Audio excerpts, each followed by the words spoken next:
Hello hello आपल्या सगळ्यांचे आवडते उमेदवार आदरणीय राम सातपुतेजी, माझ्या अतिशय जुन्या परिचित आदरणीय संजीवनीताई सुभाष पाटील, केशवराव कृष्णराव पाटील, भानुदास यशवंत राऊत, अप्पासाहेब देशमुख, मंचावर उपस्थित भारतीय जनता पार्टी, शिवसेना, त्याचप्रमाणे राष्ट्रवादी काँग्रेस या मित्र पक्षाचे सर्व सन्माननीय नेते मंडळी आणि उपस्थित माझ्या बांधवांना आणि बहिणींनो, सोलापूर जिल्हा ही संतांची भूमी आहे. या भूमीमध्ये झालेल्या संतांनी आपल्या लोकप्रबोधनाद्वारे या महाराष्ट्राला एक नवीन संस्कार दिलेला आहे.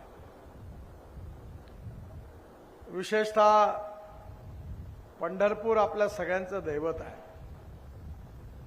विठोबा आणि रुक्माई आपल्या सगळ्यांच्या हृदयामध्ये आहे. संत तुकाराम महाराज, संत ज्ञानेश्वर महाराज यांनी तर आपल्या सगळ्यांचं जीवन बदलवून टाकलेलं आहे. या अशा संतांच्या भूमीमध्ये विशेष रूपाने एकीकडे तुळजाभवानीचं मंदिर आहे, अक्कलकोटला स्वामीजींचं निवासस्थान आहे, त्यांचं मंदिर आहे, आणि गाणगापूरला आपण सगळे श्रीदत्त चरणी त्या ठिकाणी वंदन करण्याकरता जातो. खरं म्हणजे हे जे सगळं ऐतिहासिक आणि धार्मिक दृष्ट्या महत्त्वाची स्थळं आहे, हा आपल्या महाराष्ट्राचाच नाही तर देशातले अनेक लोक या ठिकाणी दर्शन घेण्याकरता येतात. मला आठवतं, माझी आई मृत्यूच्या पूर्वी पंढरपूरला आली होती, देहू आळंदीला गेली होती, त्यानंतर अक्कलकोटला गेली होती, गाणगापूरला गेली होती, आणि आल्यावर तिने मला असं सांगितलं की नितीन, तुला कधी जर संधी मिळाली तर या सर्व ठिकाणी जाणारे रस्ते चांगले कर. खूप लोक येतात, त्यांना त्रास होतो. आणि त्या काळामध्ये गाणगापूरचा रस्ता तर फारच खराब होता. आणि मला अतिशय आनंद आहे की मी ज्यावेळी महाराष्ट्रामध्ये मंत्री झालो त्यावेळी पण मला अनेक रस्त्याची, पुलाची कामं करण्याची संधी मिळाली. मुंबई पुणे एक्सप्रेस हायवे बांधण्याची संधी मिळाली, 55 उड्डाणपूल मुंबईत बांधण्याची संधी मिळाली, समुद्रात वरळी बांद्रा सीलिंग प्रोजेक्ट बांधण्याची संधी मिळाली. आणि ज्यावेळी 2014 साली मी मंत्री झालो त्यावेळी मला राष्ट्रीय महामार्गाचा मंत्री म्हणून काम करण्याची संधी मिळाली. सोलापूर जिल्ह्यामध्ये मी सोलापूरला आलो होतो त्यावेळी 16,000 कोटी रुपयाच्या कामाचं मी घोषणा केली होती. त्यावेळी लोकांना असं वाटलं की एवढे पैसे कुठून येणार आणि काम कसं होणार. पण आज मला सांगताना आनंद होतोय की मी जेवढ्या घोषणा केल्या होत्या तेवढी सगळी कामं मी पूर्ण केली. मला आता राम सातपुते म्हणाले, असं तुम्ही सांगा, हे सांगा. म्हटलं मी काही सांगणार नाही, माझ्या हातात जे आहे तेच सांगेन. म्हटलं मैं जो बोलूंगा वो 100% डंके की चोट पर पूरा करके दिखाऊंगा. म्हटलं मी खोटं आश्वासन नाही देत. पण त्यांनी आता 5 स्टार MIDCची मागणी केली आहे. मी माझ्याकडनं महाराष्ट्र सरकारला, उद्योग मंत्र्यांना आणि मुख्यमंत्र्यांना इलेक्शन झाल्यानंतर निश्चितपणे तुमच्याकरता जरूर शब्द टाकीन, हा विश्वास देतो.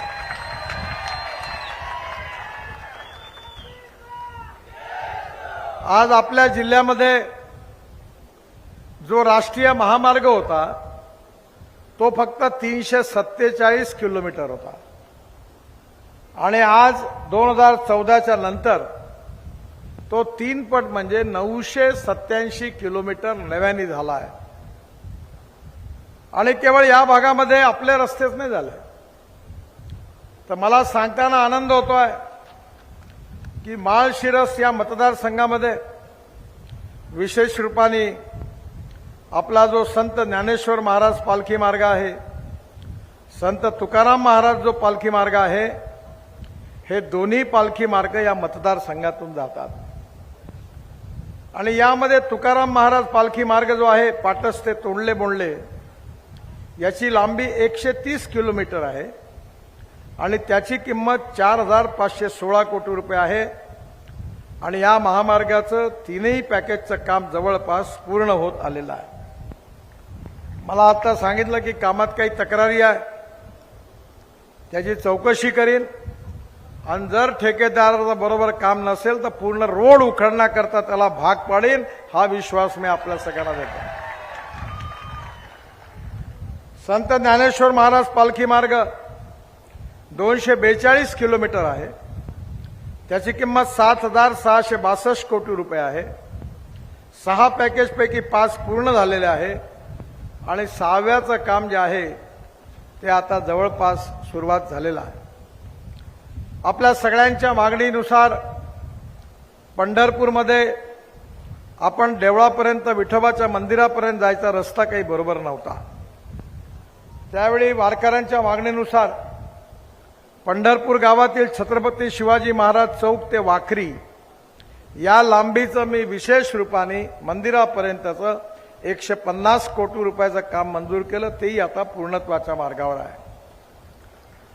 हा पालखी मार्ग बांधत असताना संत ज्ञानेश्वरांचं एक केलेलं फार सुंदर गाणं वृक्षवल्ली, हे फार सुंदर त्यांच्या विचाराच्या आधारावर झालेलं मराठीतलं गाणं होतं आणि त्या सगळ्यात वृक्षांचं वर्णन केलं होतं. या पालखी मार्गावर माझी इच्छा होती की मोठ्या प्रमाणात आपण झाडं लावली पाहिजे. 43,000 झाडं लावली आणि त्यामध्ये वड, पिंपळ, कडुलिंब, उंबर, जांभूळ, बांबू, नांदुरकी, शिसम या देशी प्रजातीची झाडं ठिकठिकाणी लावल्या गेली आहे. संत तुकाराम महाराज पालखी मार्गामध्ये 1000 झाडांचं ट्रान्सप्लांटेशन झालेलं आहे.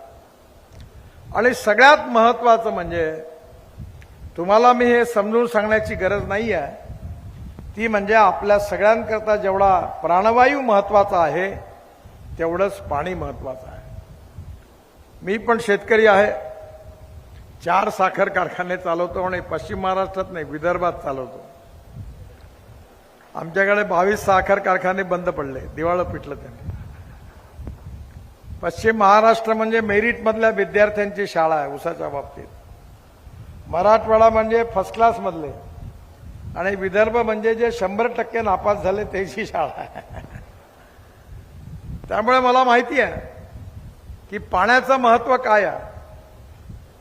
पण मी तुम्हाला नेता म्हणून नाही सांगत, तर मला 9 डॉक्टरेट मिळाल्या, डिलीट मिळालेल्या आहेत आणि त्यापैकी 5 डॉक्टरेट ज्या आहेत त्या कृषी विद्यापीठांच्या आहेत. मी स्वतः वॉटर कॉन्झर्वेशन जलसंवर्धन याच्यात काम करतो, त्यामुळे पालखी मार्गामध्ये विशेष रूपाने वॉटर कॉन्झर्वेशनचं काम व्हावं याकरता विशेष प्रयत्न केले गेले. या पालखी मार्गामध्ये 24 तलावांचं खोलीकरण झालं आणि 15 लाख क्युबिक मीटर एवढं मटेरियल बाहेर काढलं आणि तेवढा जलसाठा वाढला. मला आनंद आहे की त्यामुळे अनेक विहिरींना पाणी आलं. आमच्या विदर्भामध्ये जवळपास 10,000 पेक्षा जास्त शेतकऱ्यांनी आत्महत्या केल्या, कारण पाण्याची कमी आहे. आणि म्हणून मी यावेळी आमच्या गावातल्या नदीचं खोलीकरण रुंदीकरण केलं. माझ्याकडे 3 विहिरी आहे आणि मला सांगताना आनंद होतो की पहिले मार्च एप्रिल महिन्यात 1 तास पंप चालायचा. आता माझ्या 3ही विहिरीवर भारत सरकारच्या योजनेतून 7.5 हॉर्स पॉवरचे 3 पंप आहे आणि 8 तास चालतात आणि 60 एकर जमीन पूर्ण सिंचनाखाली आहे. आणि माझ्याकडे एका एकरामध्ये 10 एकर ऊस होता, 88 टन एकरी ऊस झाला. आणि आता 11 क्विंटल एकरी सोयाबीन झाला आणि आता माझ्याकडे यावर्षी तूर जी आहे ती 6 फूट उंच आहे. कारण मी माझ्या कारखान्याच्या माध्यमातून 1 लाख टन हे जे आपल्याकडे प्रेस मड निघतं, स्पेंट वॉश निघतं, या सगळ्यापासून ऑर्गॅनिक खत तयार करतो. आणि त्याचबरोबर तिरुपतीमधून दर महिन्याला 4 ट्रक केस विकत घेतो आणि केसापासून अॅमिनो ऍसिड बनवतो आणि अॅमिनो ऍसिड बेस मायक्रोन्यूट्रियन्स बनवतो. त्याच्यामुळे त्या प्लांट बुस्टर म्हणून पिकांना खूप फायदा होतो. आणि भारत सरकारने सगळ्यात चांगलं काम केलं, बहुतेक तुमच्याकडे सुरू झालं असेल, की आता नॅनो युरिया आणि नॅनो मिश्र खत आला आहे. आमच्याकडे 4000 एकरामध्ये आम्ही ड्रोनमधून स्प्रेइंग केलं. जर आपण एका एकरामध्ये 4 पोते युरिया आणि 4 पोते मिश्र खत वापरत असू, तर आपण जर खत फेकलं तर 75% वाया जातं आणि 25% फक्त पिकांना जातं.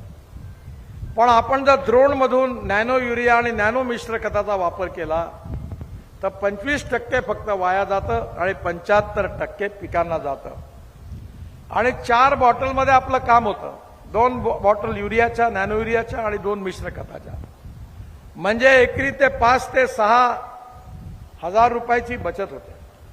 आणि म्हणून आपल्याला जसं उत्पादन खर्च आपण जेवढा कमी करू तेवढा आपला फायदा वाढणार आहे. मी ट्रान्सपोर्टचा मंत्री आहे आणि म्हणून मी ठरवलं की शेतकऱ्यांना आपण सगळीकडे डिझेलचं ट्रॅक्टर आहे. आपण 22 लाख कोटी रुपये खर्च करतो कारण आपल्याला petrol, diesel, fossil fuel import करावं लागतं. मी ठरवलं 2004 मध्ये की या देशातला शेतकरी केवळ अन्नदाता नाही, या देशातला शेतकरी ऊर्जादाता झाला पाहिजे.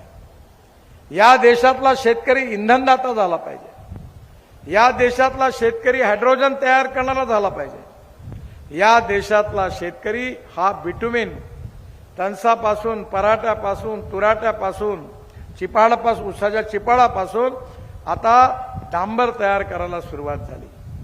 आणि एवढंच नाही तर आपल्या देशामध्ये आता राईस स्ट्रॉ म्हणजे याला तणस म्हणतात, परली, याच्यापासून पानिपतमध्ये हवाई इंधन, बायो एव्हिएशन फ्युएल पण सुरू झाली.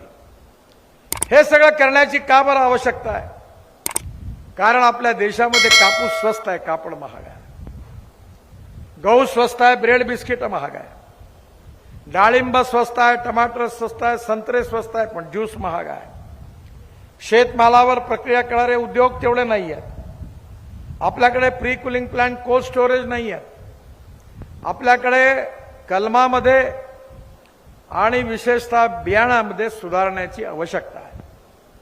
मी आता येत असताना रामला विचारलं, ॲपल होते पण ॲपल हिंदुस्थानमधले नव्हते, बाहेरच्या देशातून आलेले ॲपल आले होते. याचं कारण आपल्या इथल्या ॲपलची क्वालिटी जेवढी चांगली पाहिजे तेवढी नाही. आपल्या नाशिकमध्ये सह्याद्री नावाची फार्मर प्रोड्यूस कंपनी आहे, शिंदेची. त्यांनी 1500 कोटी रुपयाचे द्राक्ष निर्यात केले कारण त्यांनी स्पेनमधून कलम आणली आणि त्या ठिकाणी उत्तम प्रजातीय तयार केल्या. म्हणून येणाऱ्या काळामध्ये जगातलं मार्केट जर आपल्याला कॅप्चर करायचं असेल, एक्सपोर्ट वाढवायचा असेल, शेतकऱ्याची प्रगती आणि विकास करायचा असेल, तर आपल्याला बीज आणि कलमा या दोन्ही क्षेत्रात आमूलाग्र काम करण्याची आवश्यकता आहे. आज आपल्याकडे पुण्याला वसंतदादा शुगर इन्स्टिट्यूट आहे. 80-032 किंवा 265 या 2 जाती आता बहुतेक तुम्ही लावत असाल. पण आज त्याच्यावर संशोधन सुरू आहे की आपल्या इथे ऊसाचं उत्पादन कसं वाढेल. आणि मला सांगताना आनंद होतोय की आज साखर कारखान्याची स्थिती चांगली नाही आहे. कारण आपल्या देशामध्ये तुम्हाला माहिती असेल, शरद जोशी शेतकरी संघटनेचे नेते होते. ते नेहमी म्हणायचे की आपण आता ग्लोबल इकॉनॉमीमध्ये आहोत. आता शेतमालाचे भाव ठरवणं आपल्या हातामध्ये नाही आहे. मक्याचा भाव अमेरिकेत ठरतो, सोयाबीनचा भाव अर्जेंटिनामध्ये ठरतो, साखरेचा भाव ब्राझीलमध्ये ठरतो आणि डिमांड अँड सप्लाय, मागणी आणि पुरवठा याच्या आधारावर भाव ठरतो. आणि म्हणून या ठिकाणी आज एकीकडे खताच्या किमती वाढल्या, औषधाच्या किमती वाढल्या, मजुरी वाढली, डिझेलच्या किमती वाढल्या, पण त्याचबरोबर त्या प्रमाणामध्ये शेतमालाच्या किमती वाढल्या नाही. आणि म्हणून मी 2004 पासून सातत्याने याचा प्रचार करत होतो की diversification of agriculture towards energy and power sector. आणि आज मला अतिशय आनंद आहे, मीच ट्रान्सपोर्ट मंत्री आहे. आता माझ्याकडे एक टोयोटो कंपनीची इनोव्हा गाडी आहे आणि ती गाडी मुंबईला, नागपूरलाही आहे आणि दिल्लीलाही आहे.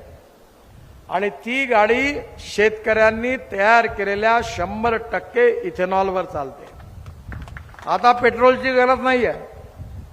आणि ती जी गाडी आहे ती 20 तयार करते 60%. आणि त्यामुळे पेट्रोलचा ॲव्हरेजची तुलना केली तर 25 रुपये लिटर पेट्रोलचा भाव येतो, प्रदूषण शून्य. मी आता निर्णय घेतलाय आणि जवळपास Tata, Mahindra, Toyota, Hyundai, Suzuki या 5ही कंपन्यांच्या फ्लेक्स इंजिनच्या गाड्या 6 महिन्यात बाजारात येणार आहे 100% इथेनॉलवर. बजाज, टीव्हीएस, हिरो, होंडा, मी स्वतः त्यांच्या इथेनॉलवर 100% चालणाऱ्या स्कूटर लॉन्च केल्या, ऑटो रिक्षा लॉन्च केल्या. आणि एवढंच नाही तर या खात्याचा मंत्री असल्यामुळे मी सगळ्या ट्रॅक्टर कंपनींना बोलावलं. युरो 6 हे इमिशन नॉर्म लावण्याचा प्रस्ताव माझ्याकडे आला. सगळ्या ट्रॅक्टर कंपन्यांनी सांगितलं की ट्रॅक्टरची किंमत यामुळे 1 लाख रुपयांनी वाढेल. मी त्यांना म्हणलं याचा एकच उपाय आहे, तुम्ही इथेनॉलवर चालणारा, सीएनजीवर चालणारा ट्रॅक्टर तयार करा, इलेक्ट्रिकवर चालणारा ट्रॅक्टर तयार करा. मी हा प्रस्ताव मागे घेतो आणि मला सांगताना आनंद होतोय की आता इलेक्ट्रिकचा ट्रॅक्टर तयार झाला आहे. महिंद्रा अँड महिंद्रांनी सीएनजीवर चालणारा ट्रॅक्टर तयार केलेला आहे. आणि येणाऱ्या काळामध्ये आता सीएनजीवर चालणारा स्कूटर आणि मोटरसायकल पण येणार आहे. हा सीएनजी कसा तयार होतोय? आपल्या साखर कारखान्यामध्ये असणारं स्पेंट वॉश आणि प्रेस मड, पराठ्या, तुराट्या, ज्वारीचे फळं हे बायोडायजेस्टरमध्ये टाकल्यानंतर त्यातून मिथेन निघतो आणि मिथेनवरून सीएनजी निघतो. मी जेवढं बोलतोय तेवढं सगळं मी करतो. ज्याला शंका असेल ते पाहायला येऊन जा माझ्याकडे. आणि आता या सीएनजीवर मी पुण्यामध्ये बजाज कंपनीची मोटरसायकल 2-2.5 महिन्यापूर्वी लॉन्च केली होती. त्यावेळी राजीव बजाज यांनी सांगितलं की पेट्रोलवरची मोटरसायकल जेव्हा चालते तेव्हा 1 किलोमीटरचा त्याचा खर्च 2 रुपये 25 पैसे येतो आणि सीएनजीवर चालणाऱ्या मोटरसायकलचा खर्च केवळ 1 रुपया पर किलोमीटर येतो. त्यामुळे आता सीएनजीवरच्या गाड्या, इथेनॉलवरच्या गाड्या, सीएनजीचा ट्रक, इथेनॉलचा ट्रॅक्टर आणि इलेक्ट्रिकचा ट्रॅक्टर आल्यानंतर आपल्या शेतकऱ्यांचे 1 लाख ते 1.5 लाख रुपये वर्षाची बचत होईल आणि त्यांचा खर्च कमी होईल. To save money is to earn money. पण शेतकऱ्यांनी हे सगळं तंत्रज्ञान स्वीकारलं पाहिजे. आपण मक्यापासून इथेनॉल करण्याची परवानगी दिली, शुगर केन ज्यूस पासून, उसाच्या रसापासून इथेनॉल करण्याची परवानगी दिली, तांदूळापासून, गव्हापासून, ज्वारीपासून, बांबूपासून, बायोमास पासून, बगास, राईस स्ट्रॉ, तणस याच्यापासून इथेनॉल करण्याची परवानगी दिली. आणि भारत सरकारमध्ये मी इंटरेस्ट घेऊन आसाममध्ये नुमालीगडला बांबूपासून पण इथेनॉल सुरू केलं. या देशातला शेतकरी अन्नदाता नाही, ऊर्जादाता झाला पाहिजे. या देशातला शेतकरी केवळ ऊर्जादाता नाही तर इंधनदाता झाला पाहिजे. पेट्रोलच्या ऐवजी इथेनॉलची इकॉनॉमी डेव्हलप झाली पाहिजे. 22 लाख कोटी रुपये आपण पेट्रोल डिझेल करता, इम्पोर्ट करण्याकरता खर्च करतो. यातले 8 ते 10 लाख रुपये जर इथेनॉलची इकॉनॉमी झाली तर हा पैसा तुमच्या घरात येणार आहे. शेतकरी समृद्ध आणि संपन्न होणार आहे. आज साखर कारखान्याचं अर्थशास्त्र असं आहे का 100 रुपयाचा ऊस खरेदी करा आणि त्याबरोबर साखर जी तयार करायची आहे ती 98 रुपयांनी विका. म्हणजे साखर कारखाने बंद होण्याच्या मार्गावर आहेत. पण ते जर वाचले असतील तर भारत सरकारने इथेनॉल आणलं म्हणून आज साखर कारखाने वाचले आणि तुम्हाला ऊसाचे पैसे मिळाले, नाही तर पैसे मिळू शकले नसते. या देशामधला शेतकरी समृद्ध झाला पाहिजे. संपन्न झाला पाहिजे, स्मार्ट शहर नाही स्मार्ट विलेजेस झाले पाहिजे, गाव गरीब मजदूर शेतकऱ्याचं कल्याण झालं पाहिजे, तरुण मुलाच्या हाताला काम मिळालं पाहिजे. हा कार्यक्रम घेऊन भारत सरकारतर्फे अनेक योजना झाल्या. आणि म्हणून येणाऱ्या काळामध्ये आपल्याला ग्रामीण भागाचं, कृषी क्षेत्राचं, ॲग्रिकल्चर, रुरल, ट्रायबल या क्षेत्राचं भविष्य बदलवायचं आहे. जल, जमीन, जंगल, जानवराच्या आधारित इकॉनॉमी विकसित करायची आहे. मला सांगताना आनंद होतोय की आपल्या सरकारने इनिशिएटिव्ह घेतला. 1952 साली गीर जातीची गाय ब्राझीलला गेली होती. ती 60 लिटर दूध देते आणि ज्यावेळी ती 60 लिटरची दूध देते तेव्हा तिच्यापासून एक टोरॅन्डो नावाचा सांड तयार झाला. त्याचं सिमेंस आपण भारतात आणलं आणि इथल्या गाईला दिलं. तुम्हाला माहिती आहे आपल्याकडे टेस्ट ट्यूब बेबी मुलं बाळा झालं नाही की एम्ब्रिओ ट्रान्सफर करतात. आपण आपलं ते सेंटर्स देशात सुरू झाली. पहिलं सेंटर आम्ही नागपूरला व्हेटरनरी युनिव्हर्सिटीत सुरू केलं. दुसरं सेंटर बारामतीला पवार साहेबांनी सुरू केलं. तिसरं सेंटर सांगलीमध्ये चितळे डेअरीने सुरू केलं आणि तिन्ही प्रकल्पाचं उद्घाटन मीच केलं. आणि हा प्रकल्प असा आहे की 2 लिटरच्या गाईला तिचा गर्भ एम्ब्रिओ ट्रान्सफर करून तिला 60 लिटरच्या गाईपासून झालेल्या सांडाचं सिमेंस देऊन टेक्नॉलॉजी अशी डेव्हलप झाली आहे की आता बेटी बचाव अभियानाची जरूरत नाही. 100% गोरीच होईल, गोरा होणार नाही. आणि एक एक देशी गाय जर 20-20, 25-25 लिटर देण्याची झाली तर कशा करता शेतकरी आत्महत्या करतील. आम्ही आमच्याकडे मदर डेअरी आणली. आता तुमच्यासारखं नाही आहे आमच्याकडे. तुमच्या एकेका जिल्ह्यामध्ये 70 लाख 80 लाख दूध होतं. आमच्याकडे पूर्ण विदर्भात 50 लाख लिटर दूध द्या 9-10 जिल्ह्यात, कारण आम्ही पुष्कळ मागे आहोत. पण आता मदर डेअरी आणली. मदर डेअरीचा आम्ही प्रकल्प सुरू केला. 450 कोटी रुपयाची इन्व्हेस्टमेंट आणली. आणि आता एम्ब्रिओ ट्रान्सफर देशी जसं गोट फॉर्म आहे, पोल्ट्री फॉर्म आहे, तसा आता काऊ फॉर्म सुरू करा. 20-20 लिटर देणारा गाई तयार करा. भारत सरकारच्या योजनेमध्ये तुम्ही जर या गायी विकल्या तर तुम्हाला भरपूर पैसा मिळाल्याशिवाय राहणार नाही. येणाऱ्या काळामध्ये आपण फिशिंगमध्ये, मत्स्य व्यवसायामध्ये चांगलं काम सुरू केलं. आमच्याकडे प्रॉन्स होतात. तलावामध्ये प्रॉन्स सुरू झालं. खाऱ्या पाण्यातला प्रॉन्स, गोड पाण्यातला प्रॉन्स. आपल्या शेतीचे पूरक धंदे आपल्याला वाढवण्याची गरज आहे. आणि म्हणून भारत सरकारतर्फे आपण सातत्याने प्रयत्न करतोय की कशा प्रकारे शेतकऱ्याचं उत्पन्न वाढेल, तरुण मुलाच्या हाताला काम कसं मिळेल, गावं समृद्ध संपन्न कसे होतील, या दृष्टीने आपण काम केलं. 1947 साली आपल्या देशाला स्वातंत्र्य मिळालं. 75 वर्ष झाले आणि या 75 वर्षामध्ये 60 वर्ष राज्य करण्याची संधी काँग्रेसला मिळाली. आणि या 60 वर्षामध्ये काय झालं? काँग्रेसने गरिबी हटावचा नारा दिला. कोणाची गरिबी हटली? आदिवासींची गरिबी हटली, दलितांची गरिबी हटली, शेतकऱ्याची गरिबी हटली, शेतमजुराची हटली, मुसलमानाची हटली. कोणाची गरिबी हटली? फक्त काँग्रेस पार्टीच्या नेत्यांची, कार्यकर्त्यांची, चेले चपाट्यांची आणि चमच्यांची मात्र गरिबी हटली. खास लोकांना मेडिकल कॉलेज, बाकीच्यांना इंजिनिअरिंग कॉलेज, उरल्या लोकांना बीएड कॉलेज, बाकीच्यांना डीएड कॉलेज. ज्याला काहीच मिळालं नाही त्याला प्राथमिक शाळा. शिक्षकाचा अर्धा पगार तुम्ही, अर्धा पगार आम्ही, आणि गावोगावी काँग्रेसवाल्याची रोजगार आम्ही. आणि पुन्हा तुमच्याकडे आलं का तमाशातलं चोनक जसं डायलॉग मारते तसं बाबासाहेब आंबेडकर, महात्मा फुले, शाहू महाराजांच्या महाराष्ट्रामध्ये एक पाव डटाव, गरिबी हटाव, हो गया विकास. 47 साली चुकीचे धोरण स्वीकार. मी पंडित जवाहरलाल नेहरूंवर टीका नाही करत. त्यांना रशियाचा प्रभाव होता. सगळं सरकारने सुरू केलं. मी अध्यक्ष आहे का कमिटीचा. सगळे धंदे बंद झाले. एअर इंडियाला 70,000 कोटी रुपयाचा घाटा. एक कोलारला सोन्याची खाण होती तेही घाट्यात. स्टील इंडस्ट्री घाट्यात, पॉवर प्रोजेक्ट घाट्यात, सगळं घाट्यात. ज्याचा राजा भिपारी त्याची जनता भिकारी. पुरा सत्यानाश झाला. गावात जायला रोड नाही झाले, प्यायला पाण्याच्या योजना नाही झाल्या, धरणं नाही बांधल्या गेली.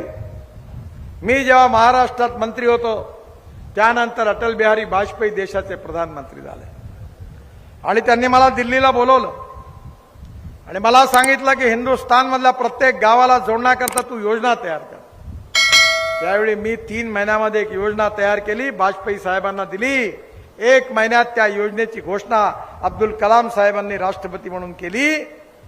ती आजही भारत सरकारची फ्लॅगशिप योजना आहे. त्या योजनेचं नाव आहे प्रधानमंत्री ग्राम सडक योजना.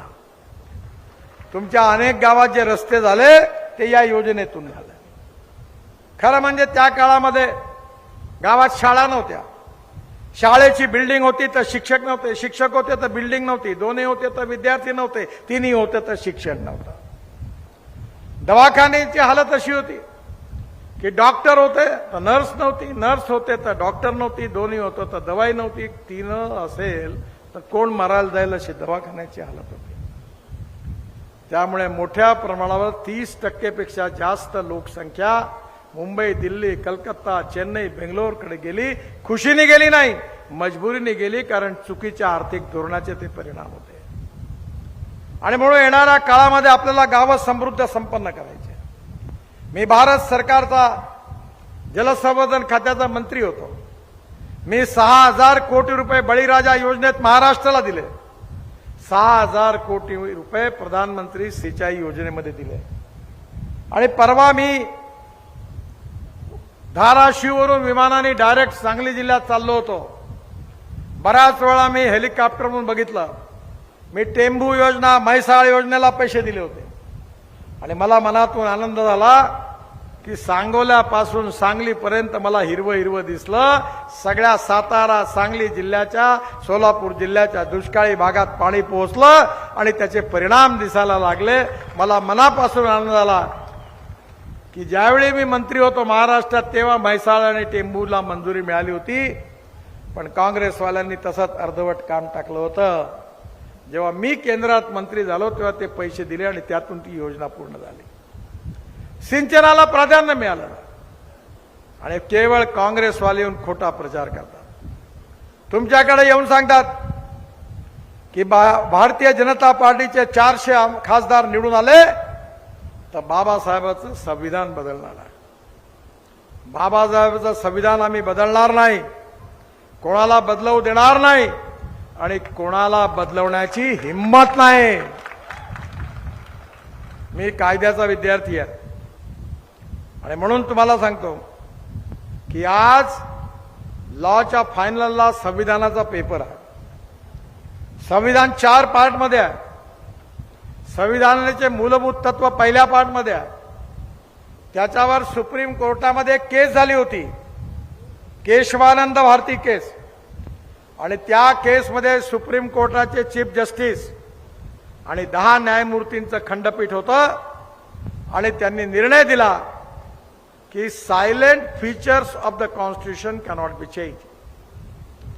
संविधानाचे मूलभूत तत्व बदलता येत नाही. ही मूलभूत तत्व कोणती होती? लोकतंत्र, समाजवाद, धर्मनिरपेक्षता, freedom of speech, fundamental right. हे बदलूच शकत नाही. आणि बाकीच्या 3 पार्ट मधल्या संविधानाच्या धज्जिया कोणी उडवल्या असतील तर काँग्रेस पार्टीने उडवल्या. ज्यावेळी 75 साली आणीबाणी लागली त्याच्या आधी मी त्यावेळी विद्यार्थी होतो. अलाहाबाद हायकोर्टाने इंदिरा गांधींच्या विरुद्ध निर्णय देऊन त्यांची लोकसभेची निवडणूक अवैध घोषित केली. त्यावेळी स्वतःच्या स्वार्थाकरता काँग्रेस पार्टीने बाबासाहेबांच्या संविधानाच्या धज्जिया उडवल्या. आपल्या स्वार्थाकरता संविधान बदलवून टाकलं आणि आज संविधानाची प्रत घेऊन इंदिराजीचा नातू लोकांना गुमराह करण्याकरता गावागावात फिरून आला. त्याला विचारा की 75 साली संविधान कोणी तोडलं. आणि म्हणून कुठल्याही अपप्रचाराला बळी पडू नका. काँग्रेसने मुसलमानांना सांगितलं की तुम्हाला देखो बीजेपी वाले खतरनाक है, चुन कर आएंगे तो आपको कटवा देंगे, पाकिस्तान भिजवा देंगे, सुरक्षित रहना है तो पंजे पर मुहर लगाओ। तर तुम्हीच मला सांगा की काँग्रेसने मुसलमानांना काय दिलं? चहाची टपरी, पान ठेला, कबाडीचं दुकान, ट्रक ड्रायव्हर, क्लीनर, याशिवाय कोणता धंदा दिला? मी माझ्या कॉन्स्टिट्युन्सीमध्ये मुसलमानांना अंजुमन इस्लामला इंजिनिअरिंग कॉलेज दिलं।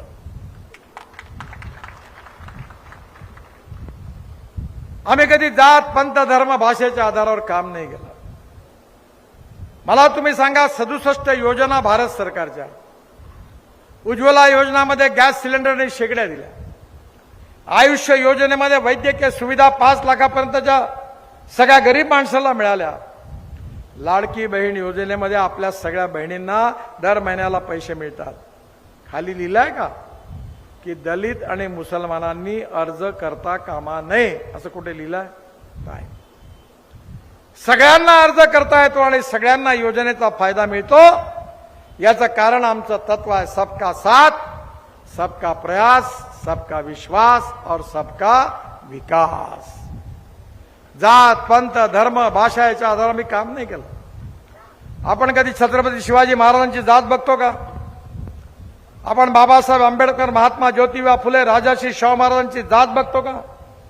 आपण ज्ञानेश्वर महाराज, तुकाराम महाराज, एकनाथ महाराज, तुकडोजी महाराज, गाडगे महाराज यांची जात बघतो का? नाही।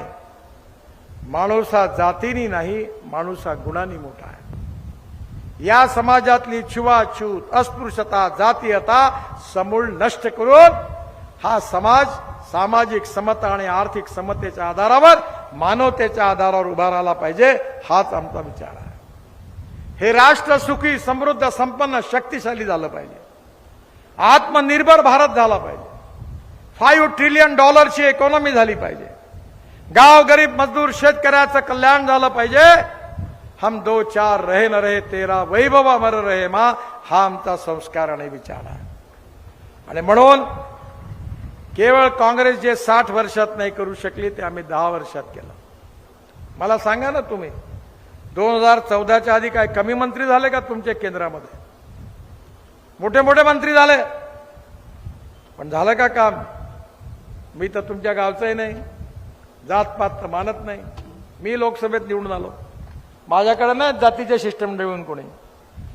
मी सांगितलं, जो करेगा जात की बात उसको मारूंगा लात। सगळ्यांचं काम करेन। पूरा नागपुर मेरा परिवार है, मैं नागपुर का हूं, और जनता मेरा परिवार है, मैं नागपुर का हूं। मी नाही पळत आहे। आणि हेही सांगितलं कि जो वोट देगा उसका भी काम करूंगा, जो नहीं देगा उसका भी करूंगा। आणि म्हणून येणाऱ्या काळामध्ये आपल्याला आपलं भविष्य घडवायचं आहे, महाराष्ट्राचं भविष्य घडवायचं आहे, या देशाचं भविष्य घडवायचं आहे। मी गमतीने अनेक लोकांना प्रश्न विचारतो की तुम्हाला हॉटेलमध्ये जायचं असतं तेव्हा तुम्ही विचारता का कोण्या जातीचा? तुमच्या जिभेला जे चांगलं लागते तिथंच जाऊन घुसता ना। मग तुमचं हार्टचं ऑपरेशन करायचं तर विचारता का आपला जातवाला याच्याकडे करून घ्या? नाही, चांगला डॉक्टर पाहिजे। मग तुम्हाला ऑपरेशन करता चांगला डॉक्टर पाहिजे, खायला चांगलं रेस्टॉरंट पाहिजे, मग निवडणुकीच्या काळातच कोण जात तुम्हाला आठवते?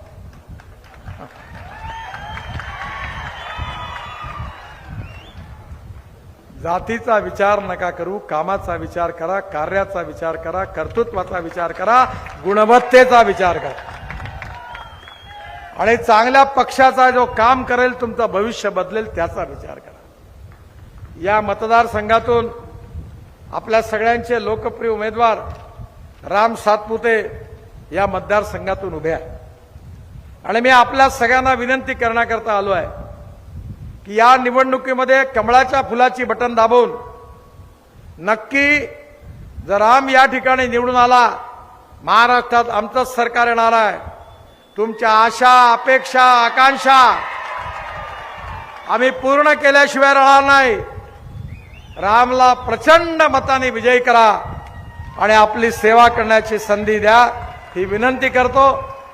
मला पुन्हा 8 सभा रोज असतात आणि संध्याकाळी 6 वाजायच्या हेलिकॉप्टर उतरावं लागतं, म्हणून घाई आहे। माझ्यावर जोरात म्हणा, भारत माता की, भारत माता की।